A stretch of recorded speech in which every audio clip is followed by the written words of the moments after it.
Hi writers, it's an exciting day. It's time for us to start writing the body of our writing piece. Step one that you're going to do today, you're going to look back at the hooks that you wrote in our last lesson. You're going to choose one of those hooks.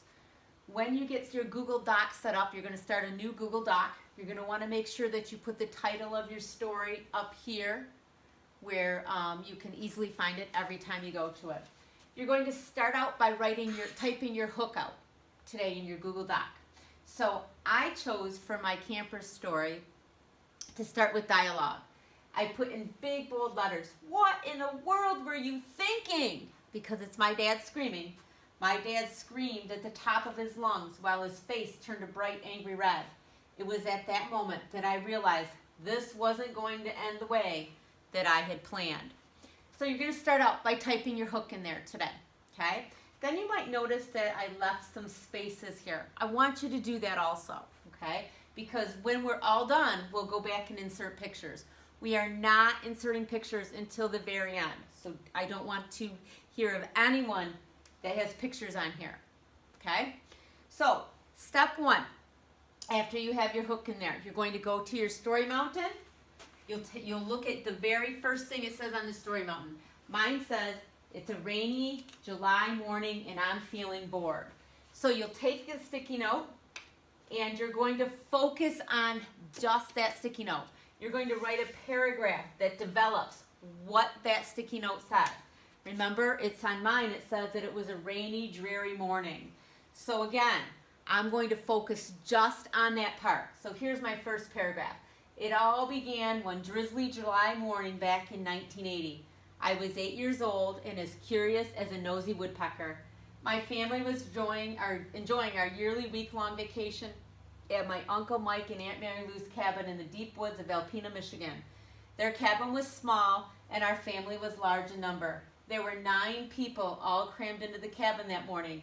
The rain was steadily coming down and it looked like there was no end in sight."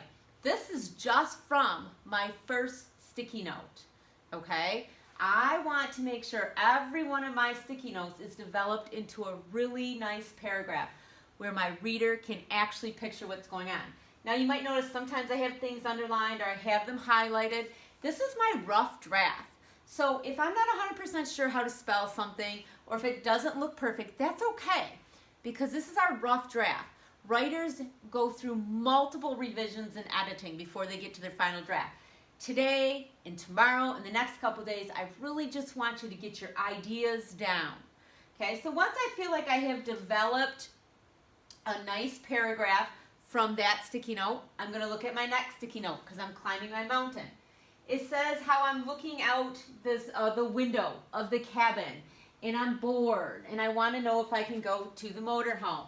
Okay, so you might notice I start to develop this paragraph. I was a restless child. I needed to be busy. I could feel my insides ready to explode if I didn't find something to do or explore soon. As I gazed out the window, something caught my eye. It was Uncle Mike's brand new motorhome. The motorhome glistened under the raindrops as it proudly sat parked at the top of the hill where the cabin was located. Again, this is just a paragraph that matches up my second sticky note. Once I do a good job on that, I'm going to put some spaces and I'll go on to my next sticky note. Okay, so I have 1, 2, 3, 4, 5, 6, 7, 8, 9, 10, 11 sticky notes. So my story should be at least 11 paragraphs long and it should be filled with great detail. Okay, I want my reader to feel like they were actually there with me. And the only way that can happen is if I do a lot of good describing. Okay, so this is in your Google Docs. I realize it takes a long time to get used to our Google Docs. That's what Mrs. Bott and your substitute is here for, to help you. Okay, raise your hand, be patient. Before you start, some things to remember. We're not adding pictures.